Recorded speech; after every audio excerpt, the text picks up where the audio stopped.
একমাত্র বাংলাদেশের জাতির পিতা যার ভাস্কর্য হওয়ার পর যেটা আমাদের বাঙালিদের অনুভূতির সাথে সম্পর্কিত, পৃথিবীর কোনো জায়গায় পাবেন না যে অনুভূতিতে আঘাত দেওয়া হয়। আরে আমাদের মহানবী মুহাম্মদ মুহাম্মদ সাল্লাল্লাহু আলাইহি ওয়াসাল্লাম তো কোনোদিন ধর্ম প্রচার করতে গিয়ে কারো অনুভূতিতে আঘাত দেন নাই।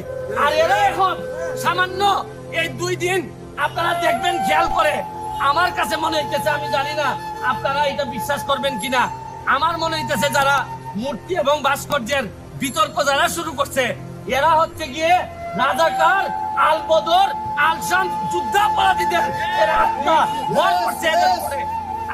আল্লাহ, ভাস্কর্য বিরোধী আন্দোলন এটা তাওহীদ এবং শিরকের আন্দোলন, সব শিরকের সংঘাত ছিল।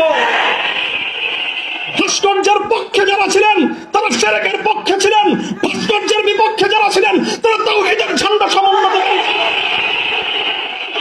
আবারও বলছি, ভাস্কর্যের পক্ষ বিপক্ষের এই লড়াইকে একজন মরহুম মুসলিম নেতা, মরহুম বঙ্গবন্ধু শেখ মুজিবুর রহমান সাহেবের ব্যক্তিত্বকে মাঝখানে এনে বিষয়টাকে ভিন্ন রং দেওয়ার চেষ্টা করা হয়েছিল।